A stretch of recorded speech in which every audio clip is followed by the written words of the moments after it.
potato disaster. Hello everyone, welcome back to Season 2, Episode 2, or Episode 34, or whatever it is. It's the second episode where I get to talk first. Johns, how are you? I'm John, and I spent today researching how to become a magistrate, because I want you all to call me your worship.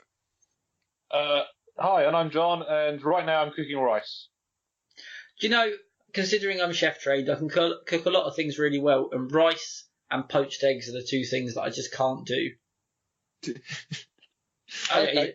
I can't cook rice, but at the same time, I know it's very cheap and very easy, apparently, but you can buy that boil in the bag stuff that you put in the microwave. It's £1, it serves 2 people, it tastes better. Why don't we just do that? Because it's way more expensive. It's Like still, 40p for a kilo. yeah, That does many days. but it's also then you've got to like actually cook it. Whereas I can buy the stuff for £1 and chuck it in the microwave, and it's done in a minute. And I'm not losing any time. I'm boiling rice while on the podcast because I am Mr. Efficiency. Well, I don't lose any time either, because I cook rice while also preparing the main meal. Well, Mr. Efficiency, it's now, I'm going to date the episode, Wednesday the 24th, and he's still not watched the episode of Game of Thrones that came out on the 21st, well, 22nd technically, at 2 o'clock in the morning, and we're not allowed to talk about Game of Thrones on our preamble before we record this, so... There's another reason why we're not talking about Game of Thrones. There's another reason why we're not talking about Game of Thrones on the podcast, because we've already been on air for half an hour and we've only just done the intro. We've not been on air, we've just been on the Skype call.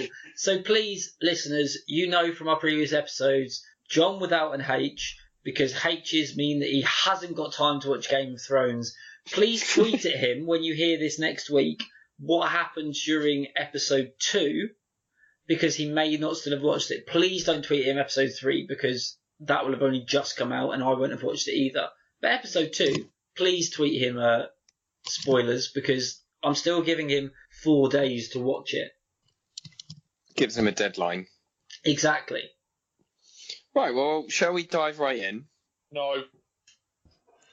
You've got to get rid of all of your Game of Thrones theory questions, because some of us just aren't informed. We've not done the research.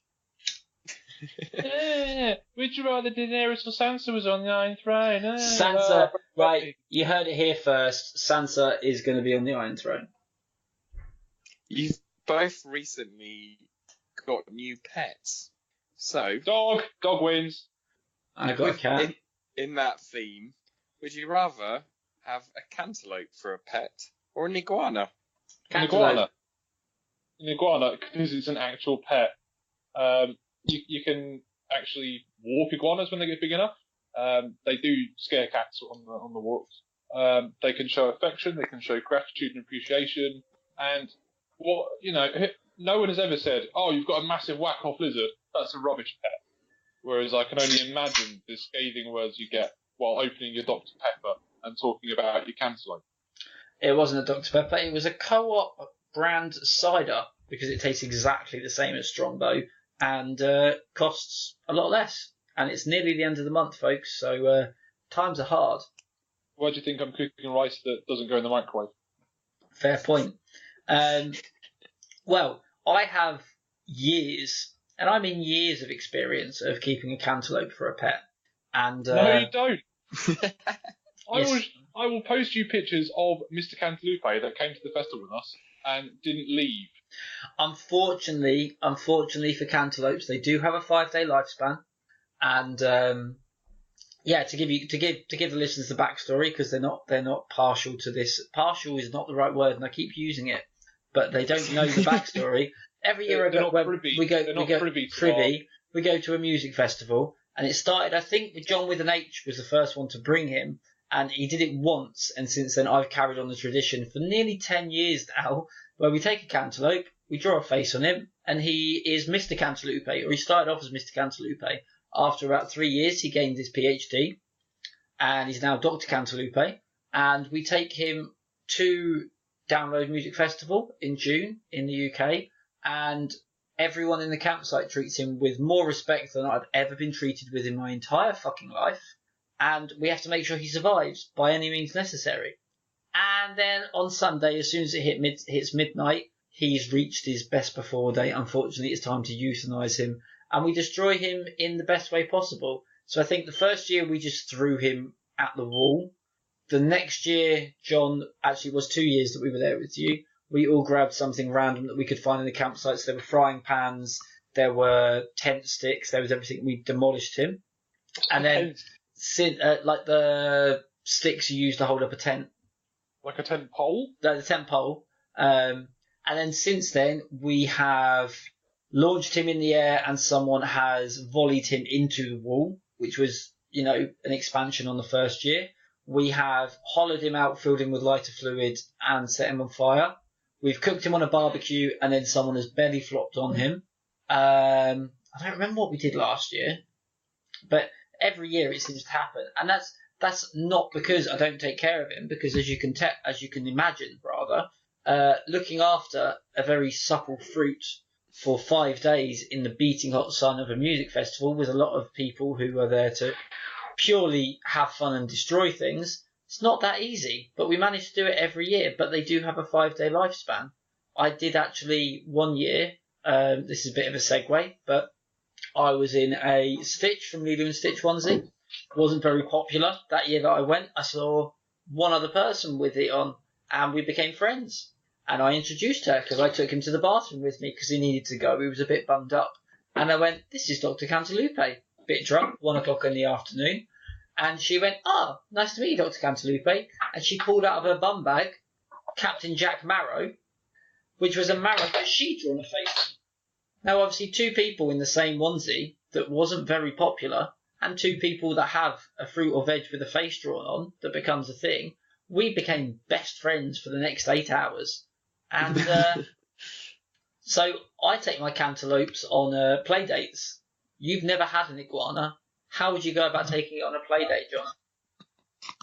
I'd put a small harness on it. No, in fact, I'd arrange a play date first, rather than meeting with who? Strangers. What do you mean with who? Well, yeah. What do you mean with who? And who's playing with their mic? I think John's eating. No. I wish.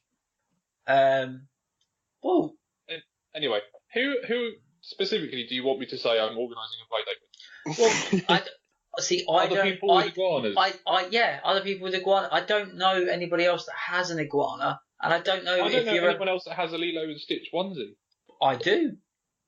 What's his woman's name? I don't remember. It was quite a few years ago. So absolutely your best friend you've ever met. Okay, that's nice to know. So I could equally organise my play dates. I could find like an iguana group on the Facebook, so I could find local reptile enthusiasts, and I could organise my play dates with them. We'd bring up real life animals to socialise, and it'd be like toddler groups, but for reptiles. But aren't iguanas? They're carnivores, so you take it to the wrong play group, and sorry, it's just eating your hamster. Sounds brilliant. They eat like bugs and things like that. Hamster's just a furry cricket. You heard it here first, guys. As far as genealogy goes, hamsters are furry crickets with 2 less legs.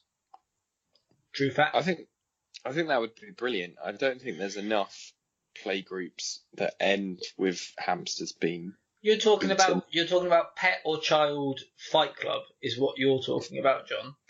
And you're not allowed to do that. You're making it sound like that. And euthanizing your cantaloupe every 5 days is a perfect a normal human being thing to do. It depends on your stance on euthanasia. I just find it very wasteful what you do, throwing perfectly good food up against walls. You mean like every single company in the UK does every single day? Maybe not throwing it against walls, at least that provides some, entertainment, but just throwing it in the bin. That's what every company that deals with food does in the UK every single day. Do you know what I'm doing with the fruit? Do you know what I'm doing with the fruit? Thank you very much, John. It's essentially I'm creating fireworks. And that's like saying, we shouldn't have fireworks because we could use them for firearms, or we could invade other countries and steal their cantaloupes. to euthanize them, to save them from the poor life they have to lead, where they wilt in the sun and just slowly dry out. I bet you didn't even plant any of the seeds from your cantaloupe. No, because they plant. Because that's the best thing about plants. You didn't even think about the next generation. You didn't even think of planting themselves. Every year at Download we have to camp in a different place because all of a sudden, cantaloupe tree. I don't think so. I love your whimsy. I love your aiming high, but I still don't think we don't. The thing is, we don't aim that high because the fence is only about 10 feet high, so we have to aim sort of mid-level.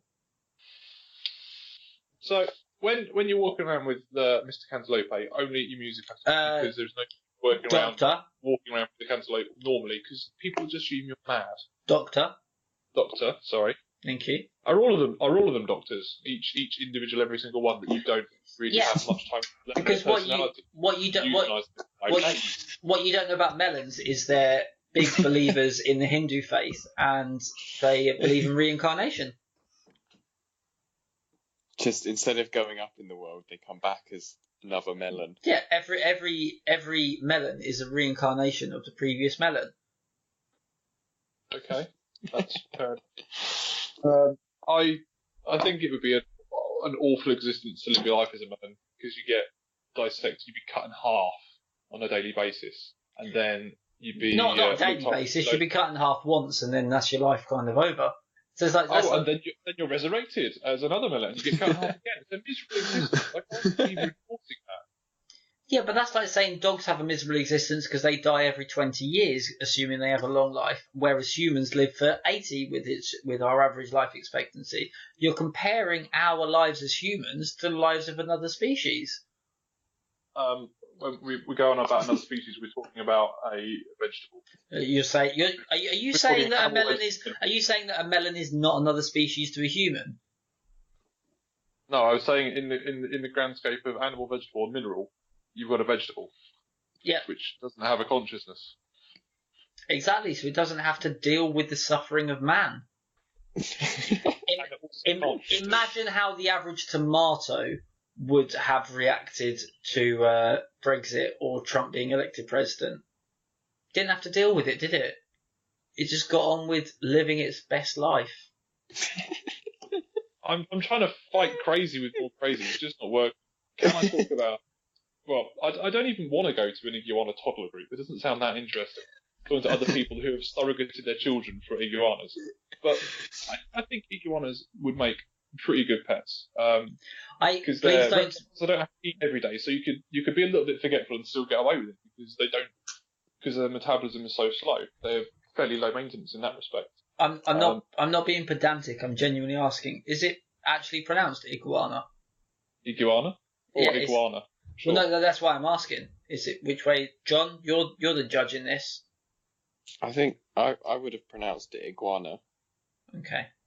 I promise you, I wasn't trying to be pedantic. I was just like, because I say Caribbean and everyone shouts at me. I was trying to find out because I hate people that use the wrong words. Well, I don't know. But if I got to choose a species of large reptile, I would want a crimson tegu. Not a Komodo dragon? No, they're a little bit more... No, because you don't like dragons, because otherwise you'd watch the documentaries about them when they first came out. Not about dragons, it's about the people. Right. Anyway, I can't remember there being a cantaloupe in Game of Thrones. It's not warm enough. They were all in Dawn, and they skimmed over Dawn. So is that because cantaloupes aren't as good as iguanas? There aren't any iguanas in Game of Thrones either. I'm pretty sure a dragon is just an iguana on steroids. Okay, well I'm pretty sure that the apples they eat are just tiny melons. Like, we can all play this game, John. Okay. You don't like it when I play that game, so obviously we've got under your skin there. No, I'm just saying we can all play that game. It's like, well, a human is like 60% DNA shared with a banana, so technically we're all cantaloupes. Like, we can all do that. Well, technically, if we're going to go factual, cantaloupes are not Hindu. Cantaloupes are not sentient beings, so you've just discredited your own argument because you like things. Wow, that's so fucking offensive. You wouldn't walk over to a human who just said, "I'm Hindu," and go, "No, you're fucking not," and yet you'll do it to a cantaloupe. I will do it to cantaloupe. I'll stick to my guns on that. No, that is just. Okay, next time I go to my local fruit and veg supplier and I go to cantaloupe, I put my finger square into its lovely round head, chest, whatever. What is a cantaloupe? It's just a ball. I'm going to put my finger straight into it and go, "You are not a Hindu." And then wait for all of his cantaloupe friends to react and do something about it.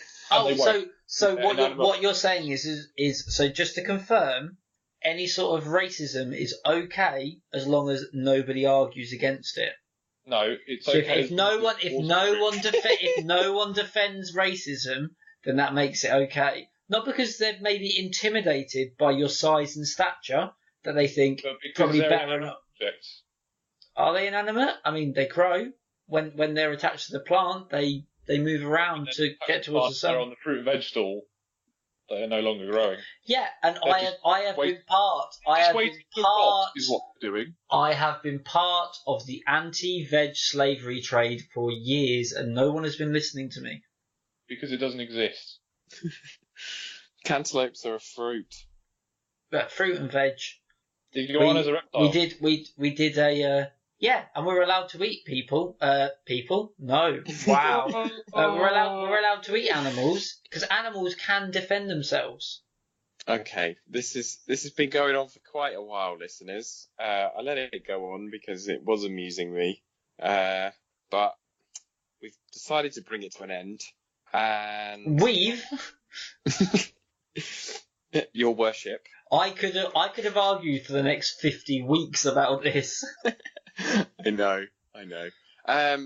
However, I've decided to award the win to the iguana because Not John became a bit of a snowflake at the end, and yeah. Whoa! I'm standing up for what I believe in.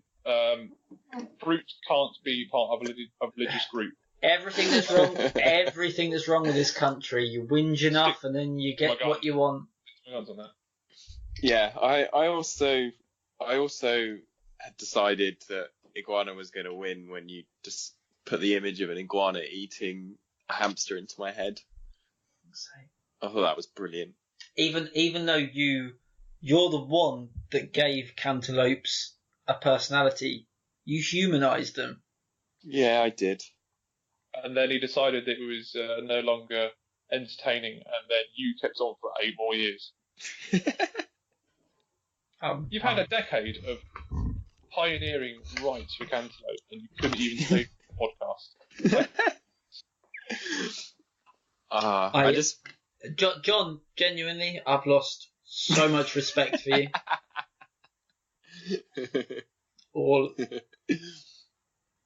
I need to quickly run to the loo, sorry.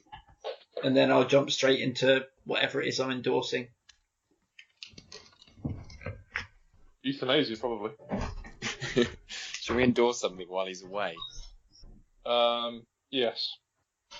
I made curry. I'm going to endorse curry. You want to endorse curry with me? I definitely endorse curry. Have you got a favourite curry or? Well, tonight we cooked up a korma. Please don't let me finish. I believe a korma is a good gateway curry. Our little boy is 3, and he's going to have curry at nursery tomorrow with a little bit of naan that we saved him. So that is prepping him for tikka masalas, bit of a jalfrezi, maybe even a Rogan Josh before he's 5. We're going to try. We're going to try and get him on board with curries from an early age, so he's more adventurous. I endorse that decision. I think, yeah, all 3-year-olds should be. I mean, if need be, force-fed a korma. I don't think it should be a choice. They need to learn. It's a bit like approving of other cultures and their delicacies. Well, I was going to say that we don't give kids a choice about learning their times tables. They also need to learn food to the world. Exactly. Right. So, question 2. No. We already did that. You missed it. We did the endorsement for you. You did suggestion of the week. No, it was my turn. Oh, sorry, you missed it. Yeah, you're in the toilet. You snooze, you lose. God damn it. Can't at least tell you what Ah, fuck's sake. Was it at least funny? Sorry? Was it at least funny? No. We were talking about educating minors. Okay, well, I'll hear it when I come back. I hope it's good. Go on then, John. Oh, question 2. Would you rather have a house with a secret room behind a bookcase or a swimming pool in its basement? I dream of either, so I'll let Matt pick. See, I was putting off to you. I think the question that I need to ask is the swimming pool in the basement. It's a purpose-built swimming pool in the basement, isn't it? It's not just a flooded basement that happens to be quite warm.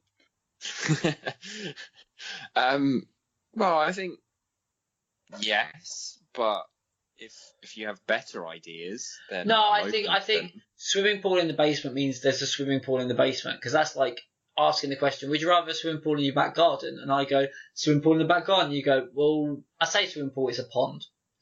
So it is a swimming pool. So I'm going to go for the room behind the bookcase. Because I've always wanted to have a proper big bookcase. I've got a little bookcase where I live now, and it's probably about door size that I've got all my books on. And I don't read enough as it is. But more importantly, I can't fucking afford a paddling pool, let alone a bookcase. Like all of the chemicals you have to buy and the filling it, emptying it, keeping it heated, like all of that crap that comes along with it. I really like swimming, but behind the bookcase, I've got a secret room which I could have anything in. So if I decide to have a swimming pool there, I could. But I could have my secret games room, so therefore I don't have to use my spare room as my games room. Or I could have just a snooker table. I could have a speakeasy. I could have whole number of Speakeasy. I could have... Hey guys, you want to go somewhere really incognito? Yes, walk through my house, past my girlfriend and my cat, and then come and join me playing some blackjack for real money, where alcohol flows freely because it's been abolished everywhere else. That's really, really inconspicuous, having 45 cars turn up outside your house in your cul-de-sac. There's a lot of parking in my new house. Front room. But, I mean... Carry on. Sorry, okay, fine. Fuck the speakeasy, I'll have Dexter's lab.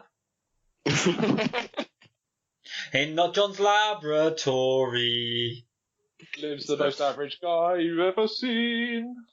And he sometimes blows things up to smithereens. So you blow things up. Does that involve cantaloupes? Yes. My laboratory is exclusively for genetically engineering melons.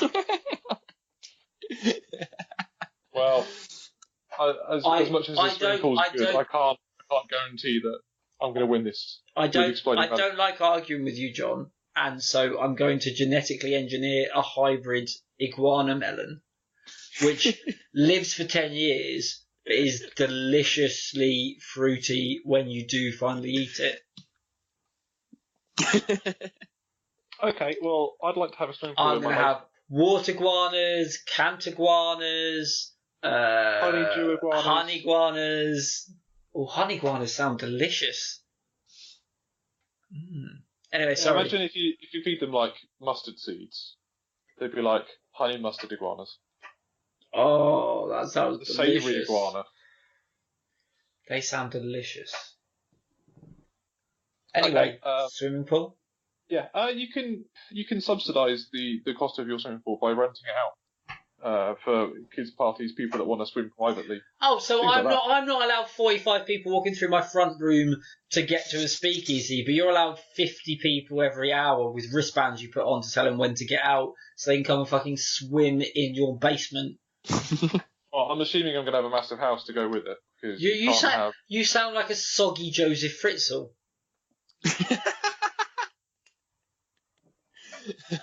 How? I don't understand. I've not once mentioned keeping my relatives in my pool party basement.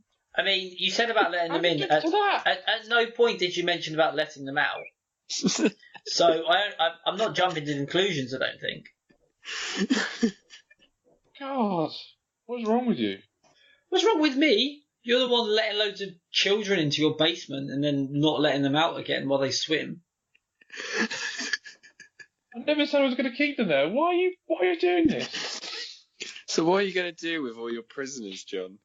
I'm not having prisoners. People can come and go as they please, as long as they pay, as long as they paid the fees. I mean, if they don't, they'll never leave. No, I'll just call the police. The police will take them away. and then the police dogs would be loving it because they could jump in the pool and paddle around. Oh no dogs in the sun. Oh, no, not John wins. Not John wins. It sounds terrible. Oh.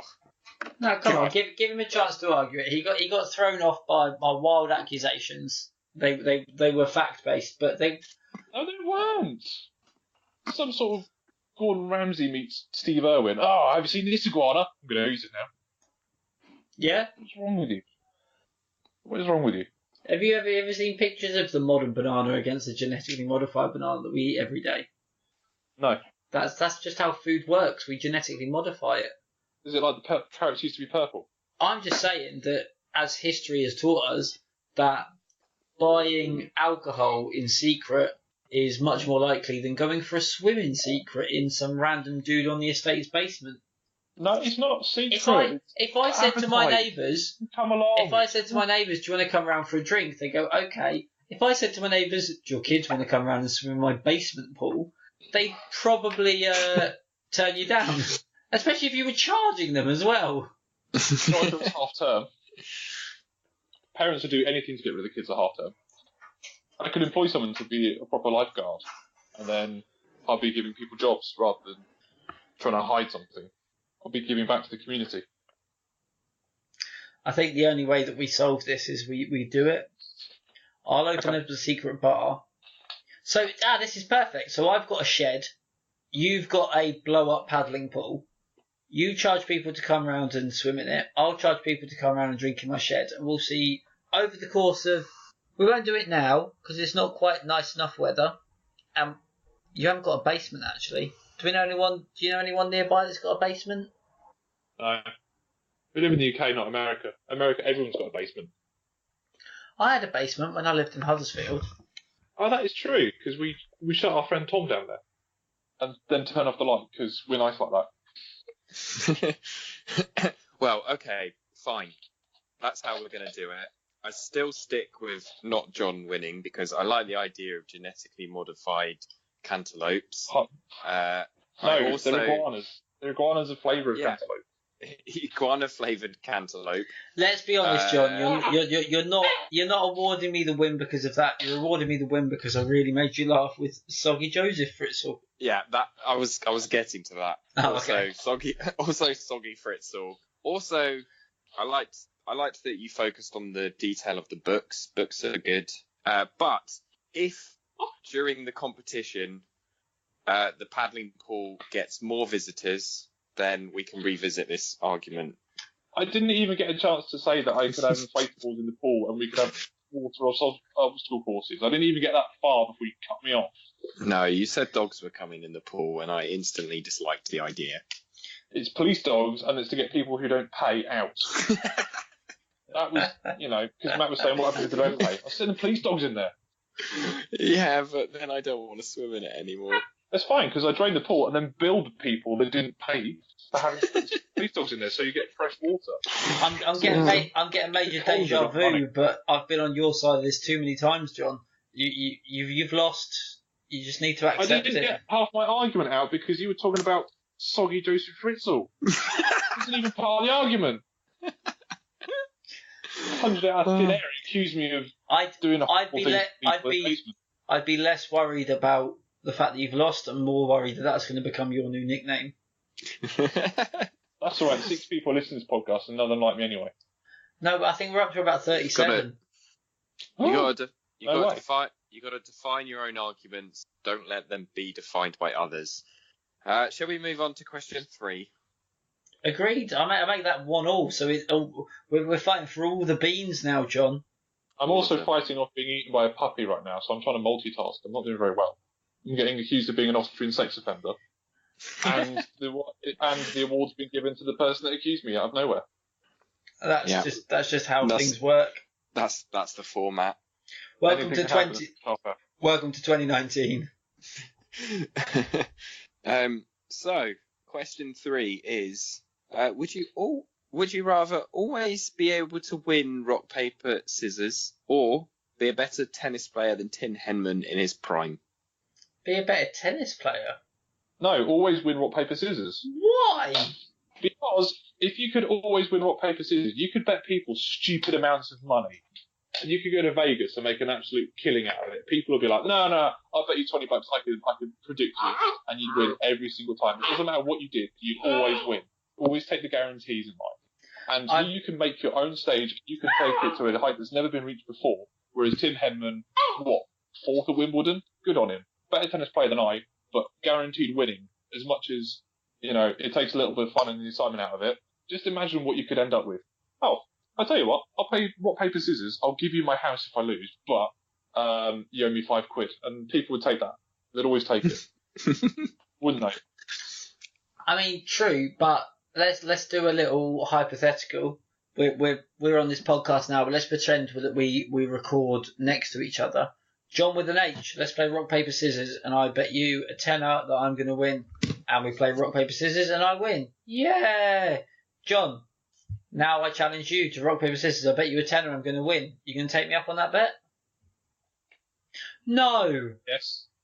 It gets to a certain point where the word gets out, like Darren Brown, where people are just like, he knows that he's doing something. No, it's not worth it. Whereas But then you get the really arrogant people who have had life really good, and they just think, right, I'm a business tycoon, I know people, and they'll bet you stupid amounts of money to try and save face, to try and put you off it. It'll be like Mayweather versus McGregor in the end, won't it? It'll be two people. I'll be doing rock, paper, scissors against Elon Musk for right to Mars. Because he's a powerhouse and a tycoon and can make business deals. And he's very, very clever, and I'm just going to play rock, paper, scissors. How are you getting it? How are you getting this audience with Elon Musk? Pay-per-view. I think pay-per-view's one way, John. Yeah.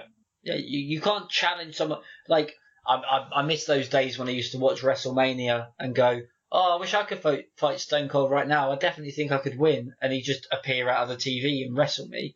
Or I'd be watching, the FIFA World Cup, and I'd be screaming at the ref going, you made the wrong decision. And he'd pop out of the TV and go, well, go on then, you make it. That's not how TV works. You don't get to interact. I know you press the red button. You don't understand pay-per-view, Matthew. Be quiet. Let me explain to you that we're going to get a promoter to set it all up. It's going to be pay-per-view. There's going to be an audience of millions. Elon Musk will then go, well, I'm obliged to turn up now. And then he's not even going to throw the match. He's going to try his utmost. It's going to be, a best 7 out of 13. But he's still going to lose. He's still going to lose the first 7. Because I'm going to go on a hot streak and just dominate him. How do you get to that point though? By getting promoters in and basically wagering that I could win rock, paper, scissors against anyone. I'll beat the promoters and make them see my vision. That's what people are paid quite a lot of money for. Do you think two fighters want to just fight each other for the sake of it, or do you think they're going to do it for the money? Yeah, do you think the promoter's going to spin it so it's going to be the best fight of the century, even though it's still just two blokes? Boxing, UFC, rugby, tennis, people like watching those. I've never got home from work and gone, oh, I'm glad I got home on time because I'm about to watch the rock, paper, scissors championship. Because no one's taken it to such heights. No one's taking it to such heights when you never lose, so what's the point in watching it? What's the point in doing it? It will get to the point that people are too suspicious. They'll think that you've got some sort of micro twitching reading like Lie to Me with what's his name out of Pulp Fiction. They think you've got some sort of edge. Whereas by playing tennis for a living, as good as Tim Henman, not being the best in the world, but I mean, I'm pretty sure Tim Henman doesn't live in, a shack. No, he doesn't. But unfortunately for Tim Henman, he has been obscured in his feats by Andy Murray. So Henman Hill has now been renamed to Murray's Mound. So the legacy that Tim Henman had has been completely abolished by I'm not worried about Marty the legacy. Just want to live. Just want to live. Every now and again, somebody during an Andy Murray game will shout, "Go on, Tim!" Just for old time's sake. It's quite. I like it. That makes me chuckle. Oh, bless. So that's your memory to possibly blight someone's actual dizzying heights of their career. I've never been fussed about being famous. I just want to be comfortable. Just wants to reach the semi-finals. And you're never going to be comfortable knowing that you're only as good as the semi-final. Well, that's all you'll ever do. When given the option, you picked to be fourth best, not even second best. You're given the option to be the best or to be fourth on a good year. And you went, yeah, I'll be fourth on a good year. I've picked to be fourth in something that someone cares about, and not first in something that no one cares about, that has no benefit to me or anyone else in the world. That's like saying I would like to be the first best in the world at curling my tongue, or 10th best in the world at understanding health and safety. Yeah, you could be the best, but one's more useful and beneficial than the other. But at the same point, no one cares about health and safety unless it's everyone cares about health and safety. Coming in to visit you. Health and safety is like the number one thing. People only really care about tennis when Wimbledon's off. You can play rock, paper, scissors, rain, snow or shine, grass court, clay court or concrete. You can do it on any surface, anytime, anywhere. So I think that given the chance, I could bring rock, paper, scissors to the next level. Do you also think that you could bring noughts and crosses to the forefront, because it's basically the same game? No, there is a method to noughts and crosses where you can always force a draw, and that's boring. With rock, paper, scissors, yes, it is possible to get a draw, but you could win or you could lose. And that's not just a dog. Leave me alone. Can you hear this? I'm being assaulted by a 9-week-old hairball. That's because it agrees with me. Dog, do you agree? Ow. That'd be a yes. Well, the thing is, I'm not disagreeing with you on the principle of potentially you could make it work your way, but that's if everything goes your way. I do think it would end up being a Darren Brown style. Everyone would go, this guy's got a trick. Because like Darren Brown says that he reckons he could win the lottery. And he released some sort of documentary thing about how he could win the lottery. If that was true, why the fuck did he not win the lottery every week? Eventually it gets to the point, there's only so many times that I would play which of the find the queen, before eventually I'd go, no, he knows where the queen is. Why do you think the people that play that on street corners in fucking Brooklyn or wherever don't go to the big screen with it? It's because it's a con, and everyone's going to assume that you're a con. But do you know what? Everyone thinks they've got a chance, don't they? It's roughly a level playing field. There is always a possibility you could get the queen as long as they're not properly rigging it and making it unfair.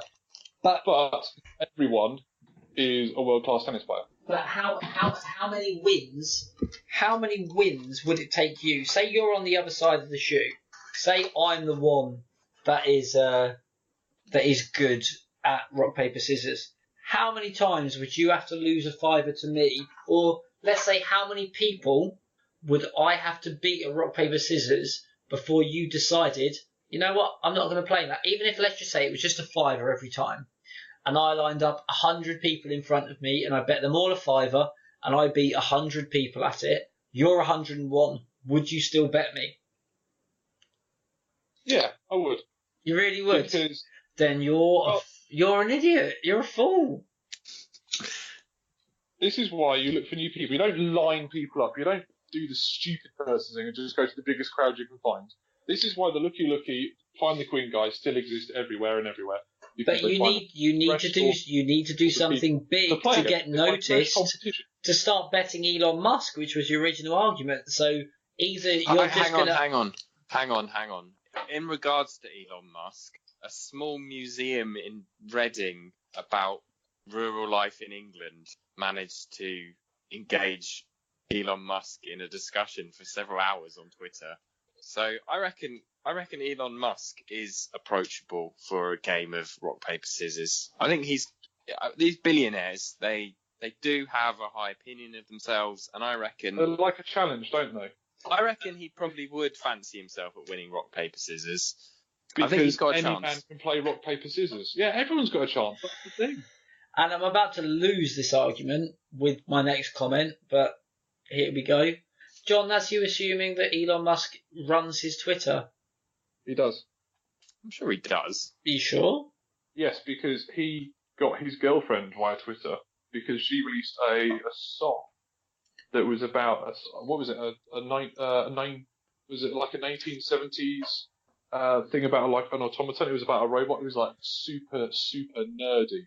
And Elon Musk knew the reference and then replied about the author, and they both had a laugh about it, and then they engaged, and actually they're now a thing. They're now a couple because of him spotting another person's very, very nerdy Twitter post, and then they had a dialect between them about it. He also got into a lot of trouble with the authorities in the US because he said something about taking Tesla private, and it rigged the stock market or something along those lines. And if he had anybody advising him how to do his own Twitter, he definitely wouldn't have done that. No. Fair point. I think. And he also did say that he was. He said, "I think it was either Tesla or the Boring Company are going to make a sweet shop. How good would it be? Think about it." And everyone was like, "Yeah, it's brilliant." Who as a business mogul, goes, "Promise them a sweet shop." He's already given us flamethrowers. So, John with an H, I think your decision comes down to a very simple question. I've decided. John and I play a game of tennis. Now, unless he's in the top 3, I'm going to beat him by a landslide. We then play a game of rock, paper, scissors, and he wins. Which is more impressive? No. Rock, paper, scissors. It's rock, paper, scissors every time.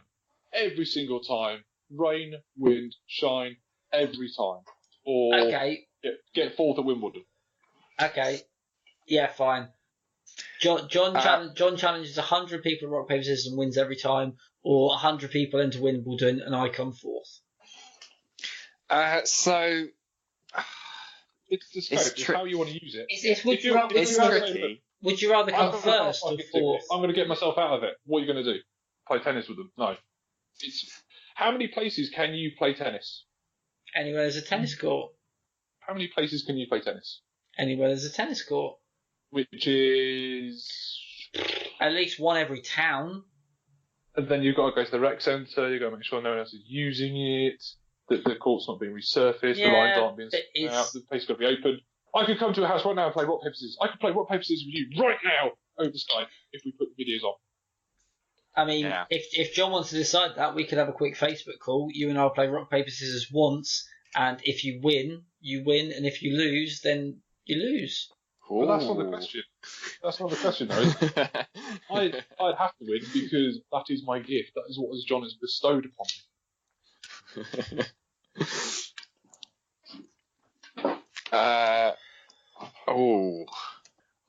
I quite like this idea. Can we do a 3-way video? We can do, but it's going to be very boring for the audience. Tell you what, you know what we can do? We don't need to do a 3-way video. John, I'm going to privately message you what I would pick, and John, you do the same thing.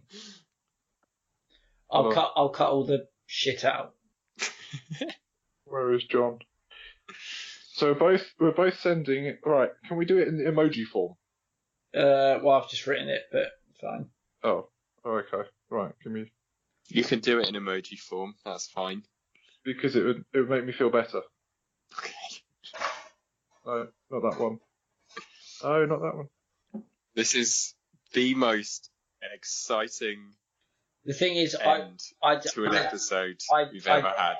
I decided mine before John started going, oh, not that one, oh, not that one, and I'm trying to think, oh, what emoji comes first? What comes? I I'm just You going. know what the first emoji I accidentally picked was? No, I don't want to know. I don't want to know.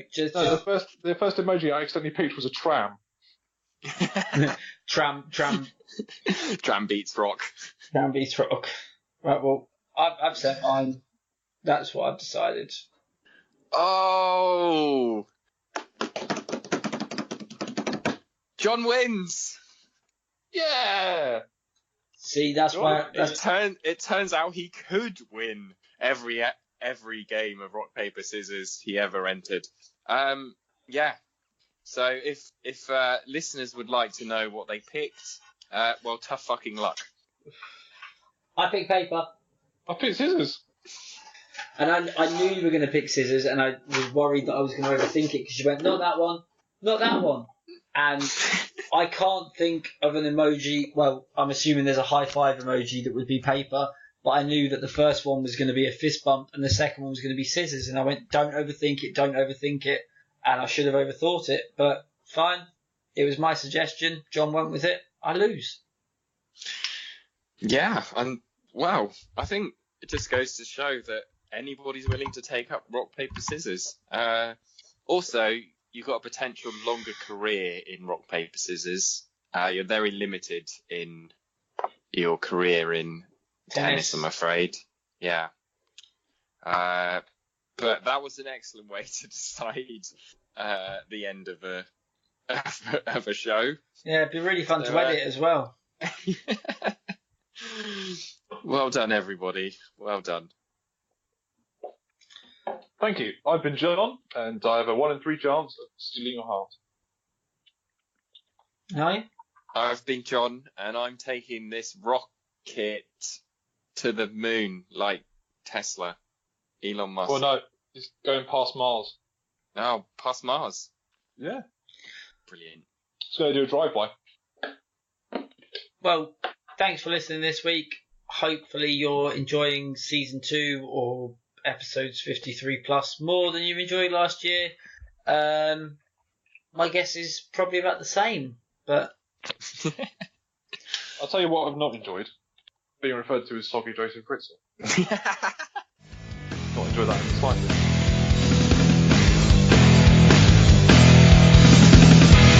Nothing means something. We want somebody to